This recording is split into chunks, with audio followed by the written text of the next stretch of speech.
We're going to go to our Monday Night Football matchup here, Summy. And before we dive into it, if you're new to the channel and you'd like to subscribe on YouTube, please do so. We are dropping new content each and every day to try and bring it to you. Hit us a like, hit us a subscribe. Make sure you – right here. Yeah, it's somewhere over there. And then make sure you hit the notifications as well so you know every time we drop new content. We are talking about that Monday Night Football matchup, Summy. We've got the Los Angeles Rams hosting the Chicago Bears on Monday Night Football. It's a 46-point over-under. Hold on. You just disrespected them. They are the NFC leaders, NFC North leaders, right? Address them like you should. Do not. I have it in my contract that I never have to talk about the Bears in such a way as a Packers fan.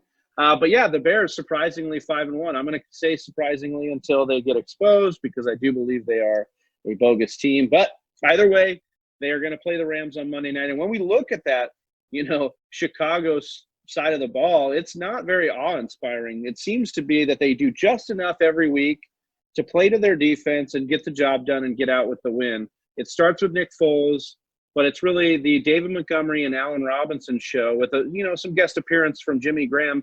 Talk me through Nick Foles. Obviously, we're never going to stream this guy, but how does he affect the rest of the offense here? Just as much as Mr. Trubisky does. I mean, it's the same thing, right? It's like ineffective quarterback play. Since week 3, QB 19 in fantasy, QB 26 in points per game during that time frame. You're not playing him this week against the 6th best pass rush against Chicago's 21st ranked offensive line in terms of pass protection. That's just it's not a good matchup. And I like you said, I do think this is a week that the Bears get exposed. And I'm sorry if you're a Chicago fan, but you can follow me on Twitter. I'm not sorry. Just don't be a Chicago fan. No, all kidding aside, Allen Robinson, look, he's being used like a true number one, like an alpha number one. But the Rams have been absolutely excellent against opposing fantasy wide receivers. Are you auto-starting Allen Robinson here? Yeah, I mean, you kind of have to, right? Like the volume and the usage indicates like, hey, elite usage, I'm going to have him in my lineup because I wouldn't be able to live with myself if he was on my bench and he goes off. So for that reason, he's an auto start every single week, no matter what. And you had mentioned, the Rams have been the stingiest defense to fantasy wide receivers, just allowing 22.1 points a game, which is dead last. They're allowing the 27th lowest explosive pass rate at just 6%. But again, the elite usage comes into play. 35% air yard market share for Allen Robinson to go along with a 28% target market share. I'm not expecting a big game, but I mean, I'll take the floor if I need to, especially with all the buys this week. Like the floor seems pretty good with Allen Robinson this week. All right, so we know that Allen Robinson's getting that usage. We go over to Jimmy Graham. I actually think Jimmy Graham's one of the better tight ends to have stream-wise right now lately, and that's just because look, we know Nick Foles can get it to him. That's about all he can do. He loves getting it to him. I mean, it's 2020, and we're still talking about Jimmy Graham relevancy in fantasy I know, football. Crazy. What a year. I mean, listen, he can fall into the end zone. He leads the team in red zone targets, so definitely a good streaming option. We look to tight ends to catch a touchdown, and Jimmy Graham has one of the best shots to do that amongst all the tight ends. So you're firing him up.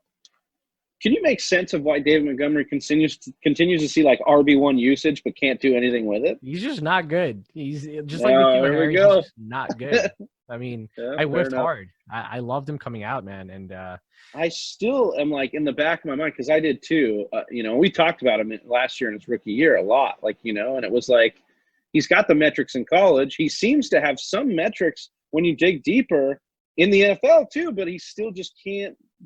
I don't know. He's not able to like. There's a flow, right? Like he's never able to get into a flow. He always tries to do too much. He gets tackled behind the line. He's like he's just all over the place. And he's probably been one of the most frustrating fantasy players, or like players in general, to watch from a fantasy standpoint because like you're always like sitting there like he's gonna break off a big run now, it's gonna happen now, and it never comes. Like he scored 1 touchdown in the year. Like how does that happen when you're the lead back? Like it doesn't make any sense.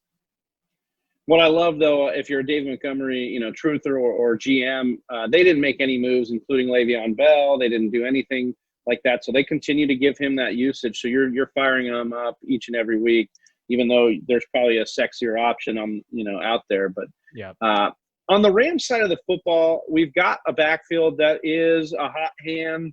You know, we went from a week after the Washington game where McVay said he was going to give Akers more work, and he had 2 snaps last week against San Francisco.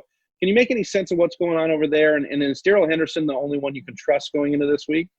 I'll do you one better, actually. I'll whip out my crystal ball here. But I'm going to tell you that you should be going and actively trying to acquire Darrell Henderson right now. I like this take. Right now. He's the clear lead back, in my opinion. Cam Akers is not going to be a thing this year. I'm sorry for anyone that still believes in him. I do too. I mean, he's a good player. He's just not going to be a thing this year, especially with the injury hindering him. And sounds like the injury might have been worse than we were led on or led to believe. It could be another 2 or 3 weeks before he's back to full health, you know, with the rib breaking off the cartilage, I think, or like it ripped off the cartilage or something. And it's just not looking good. I've been reading up on his injury specifically. But Darrell Henderson also, you know, he did not practice on Thursday with a thigh injury, and it was a new injury. So that's really concerning to me. Listen, if you got to monitor this, right? Because like we're recording this on Thursday. If you're listening to this on Friday, Saturday, Sunday, whatever it is, make sure you go and look at Darrell Henderson's status, because if he's not in, like Malcom Brown, you must add him if he's on your waiver wire. I like this game a lot for these running backs. Whoever's going to be a starting running back, I think they can see a lot of success here. And I think the Rams can get up early big and keep the lead. I think that's how the game script's going to go this week. I like that. I like that call a lot. If Henderson doesn't go, what is your take here? Would you trust Akers? Would you trust Malcom Brown? How would you lean there? No, I wouldn't trust Akers. Malcom Brown, I'd fire up with full confidence. You know, despite Chicago having the 10th best rushing defense and allowing the 8th fewest fantasy points for running backs, they've actually given up the highest explosive run rate amongst all teams. They've given up 20 runs of 15 or more yards. And Travi, you know what team has allowed 20 explosive runs? Why don't you guess? The Giants, maybe? No, the Jets, actually. Oh, all right. Okay. So Chicago has allowed just as many explosive I was close, runs New York. as the Jets. You were close. You were in the tri-state area. You know, you were right there. Yeah. But, I mean, that's surprising, right? That kind of took me back when I saw it. And it makes sense. I mean, you saw a couple of chunk plays broken off against this defense. And I think Sean McVay's run game, it's just too creative and too good to keep down. I think they're going to want to protect Goff this week as well. And I think, you know, establishing a running attack is going to help do that. That's the key, right? How do you neutralize a Khalil Mack? You've got to run away from him, and you've got to run, you know, pretty proficiently. Yep. So speaking of Jared Goff, to try and make him more effective in this game, how are you seeing Jared Goff? How are you seeing these pass catchers? And what is the role fantasy-wise that they can play for GMs out there this week? Ooh, so this week is tough, right? Like I don't like Goff as much. I don't like the pass catchers as much. You know, Chicago has not allowed a single top 12 performance by a wide receiver this year. And that extends to running backs too. You know, they haven't allowed a single top 12 running back finish. So they've been a pretty stout defense, but you know, with the effectiveness off of play action for Jared Goff, you know, I think San Francisco just shut him down last week.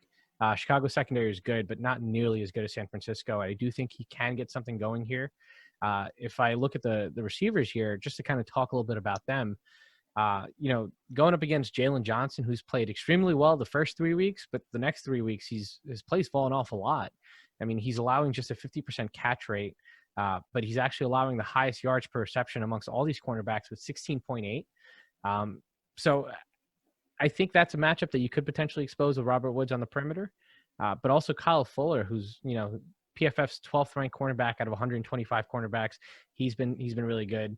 I do think the matchup here to exploit would be Cooper Kupp going against Buster Skrine in the slot. Buster Skrine, former Jets journeyman, and, you know, has never been a good cornerback. He's just in a good system right now. But I think individually, if they can get him one-on-one against Cooper Kupp, I mean, he's allowing the highest catch percentage, which makes sense because he's a nickel corner. But, I mean, Cooper Kupp could have a pretty good game this week. Tyler Higbee and Gerald Everett look to be trading off each other's ceiling here and not giving either the real shot. We did have Higbee not practice today as of this recording. So should Higbee not go, I would really kind of be interested in Gerald Everett on Monday night. I know he was a streamer choice maybe for you last week, seeing his usage go up. Yeah, I like his usage. And to be honest with you, like, I know we've had blow-up games from Higbee last year and then like this year as well. Like we had that one blow-up game. I don't see much of a drop-off in terms of talent between Higbee and Everett. I mean, Everett was drafted to be that guy, the athletic tight end. And he's also better in pass blocking than Higbee. So regardless if Higbee's in the game, I do think that Gerald Everett, eats a lot more into snap share on blocking assignments. But if he's running routes, he's just as good as Higbee if given the opportunity. He has 100 yards after catch versus 93 for Higbee, and that's on 7 fewer receptions. So he can get it done in the pass game too. It's just he's got to have the opportunity. Yeah, and you say drop off. I honestly think Gerald Everett is the better talent. In my mind, when I look at them, he looks like the more athletic, more gifted player. I think Higbee benefited from Everett's time out last year and then just kind of being the worker and the hard worker that McVay likes. And that's what kind of kept him in there. This offense just shifted at the perfect time to the tight ends, going away from the 3 wide into the 12 personnel last year. Yeah, exactly. So Jared Goff, are you streaming him at all this week? We know, you talked about Chicago being tough, but then, also they're allowing the least amount of completion percentage to opposing quarterbacks. I'm kind of worried about Jared Goff this week. Yeah, I could see that as well. But I just think the play action, it could overcome some of the secondary woes that they could encounter. Okay. I mean, give me some options here as far as streaming goes. Maybe I can. So we've got Minshew, you got Joe Burrow, Justin Herbert out there. How are you feeling about those guys stacked up against Jared Goff here?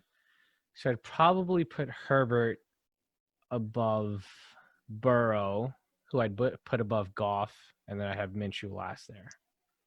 I like that breakdown, and I would tend to agree with that. I do think Burrow has a sneaky bounce back game this week, so I'm kind of all in on Burrow. And I think that game's going to be – I think that game's going to be a little more competitive, and I could see the running backs on the Chargers kind of doing that. So, all right, Summy, that does it for us here on our matchup breakdown for Week 7 and the Monday Night Football game. As always, guys, you just heard the Sultan of Stats, my man Summy, break down so much over here for you. And you can follow him on Twitter because he's giving you those juicy nuggets over there. He's on Twitter at SummyTFW. Summy, any last parting words of wisdom for Whisper Nation this week? No, I mean, I would just say, if you guys, I'm open to questions. If you guys want to follow me, if you guys want to follow the Fantasy Whispers, we're all always available helping you guys out with start-sit questions. So make sure you guys follow us, at SammyTFW, at TF Whispers, at Big Trav TFW.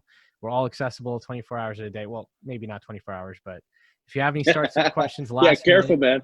Yeah, we're going to have a contract here. I mean, we have the live stream. You guys go live every Sunday morning. Yeah, that's right.